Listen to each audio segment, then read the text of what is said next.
ආයුබෝවන් ඔයාලා හැමෝටම ගමයි මමයි YouTube channel එකට අදත් ආදරෙන් ඔයාලා හැමෝම පිළිගන්නවා. අද මම ඔයාලා වෙනුවෙන් අරගෙන ආවේ රසට සවුකන්ජ් එකක් හදාගන්නේ කොහොමද කියලා. දන්සල් වල දෙන සවුකන්ජ් එක වගේ රසට ඔයාලා සවුකන්ජ් එකක් හදන්න දන්නේ නැද්ද? එහෙනම් මේ වීඩියෝ එක අනිවාර්යෙන් බලන්න. උස්නේ දවස් වලට මේ වගේ සවුකන්ජ් එකක් හදාගත්තා නම් මරු. ඔයාලත් හදලා බලන්න. අපි බලමු මේ සවුකන්ජ් එක හදන්න මොනවද වමනා වෙන්නේ කියලා. මෙන්න මේ දේවල් ටික ඔයාලා මුලින්ම සූදානම් කරගන්න. පොල් බෑයක පොල් කිරි, වතුර කෝප්පයක්, හකුරු ග්‍රෑම් 100ක්, මුද්දරක් පලං, සවු, තම්බගත් මුං ඇට, රටිදි ග්‍රෑම් 50ක්, නූල්ස් ටිකක්. ඔයාලා තියනවා නම් විතරක් මේව අරගන්න. ආය මැකරෝනි ටිකකුත් ගත්තා මම. රට කජු එනසාල්ලට 4ක් විතර කුඩු කරගෙන තියෙනවා. ආය අවශ්‍ය ප්‍රමාණයට ලුණු දාගන්න ලුණු. මුලින්ම හට්ටියකට වතුර ටික දාලා පැහෙන්න තියන්න. වතුර එක පැහිගෙන එනකොට ඒකට නූල්ස් ටිකයි සව් ටිකයි දාගන්න. මම සව් ග්‍රෑම් 75ක් විතර වගේ ගත්තා. ඔයාලා ගෙදර තියෙනවා නම් තඹගෙන කඩල ටිකකුත් දාගන්න මේකට. අපේ ගෙදර කඩල තිබ්බ නැති නිසා මම දාගත්තේ නැහැ. මේකටම අපි බාගෙට තම්බගත්ත මැකරෝනි ටිකක් දාගන්න. ඔයාලා මැකරෝනි නම් අත්‍යවශ්‍යම නැහැ. ගෙදර තියෙනවා නම් විතරක් දාගන්න. අපේ ගෙදර තිබ්බ නිසා මම ටිකක් දැම්මා. උස්න ආහාර ගත දවසට මේ විදිහට සවුකැද කෝප්පයක් හදලා තියාගෙන බොන්න. එතකොට ඔයාලගේ ශරීරය සිසිල් කරනවා.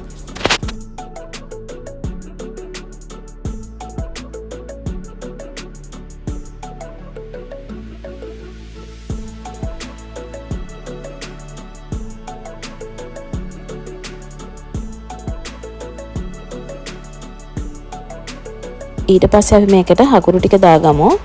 හකුරු ටිකත් දිය වෙනකම් මේක හැදි ගන්න. ඔයාලා ඉන්පසු මේකට තලාගත්ත එනසාල් ටික දාගන්න. රටේදි ටිකක් දාගන්න දැන් මේකට.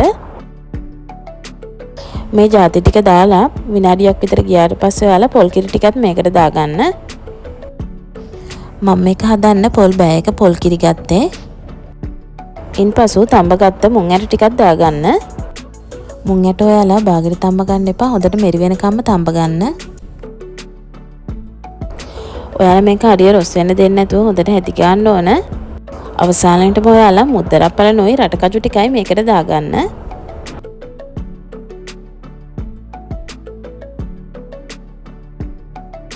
දැන් ඔන්න අපේ සවුකන්ජ් එක හදාගෙන ඉවර වෙගෙන එන්නේ.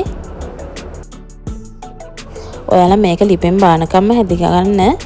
හැදි ගන්න එක නවත්තන්න එපා. ඔයාලා මේකට තව කජු තියෙනවා නම් එකතු කරගන්න. අපේ ගෙදර කජු තිබ්බ නැති හින්දා මම කජු දාගත්තේ නැහැ.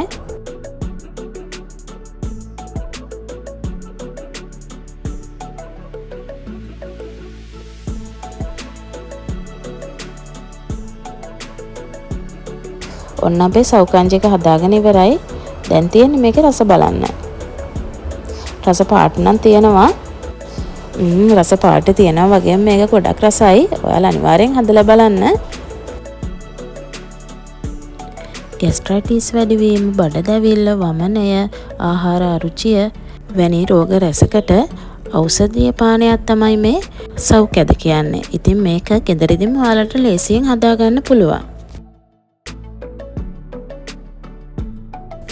අධික සෙම ගතිය නැති ඕනම රෝගියෙක්ට මේ සවුකන්ජ් කියන්නේ ඊටාම ගුණදායක ආහාරයක්.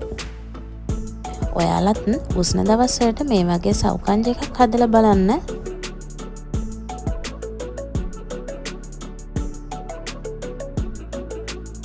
මේ වගේ වීඩියෝ දිගටම නරඹන්න කැමති ඔයාලා ගමයි මමයි YouTube channel එක subscribe කරලා තියාගන්න.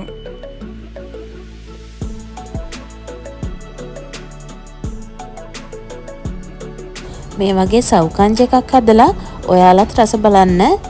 රස කොහොමද කියලා කමෙන්ට් එකක් දාන්නත් අමතක කරන්න එපා. ඉතින් වෙනද වගේම මේ වීඩියෝ එක නරඹපු ඔයාලට ගොඩක් ස්තුතියි. මේ වගේ රසම රස රෙසිපි එකක් අරගෙන ළඟදිම දවසක මං එන්නම්. එතකන් ඔයාලට සුබ දවසක්.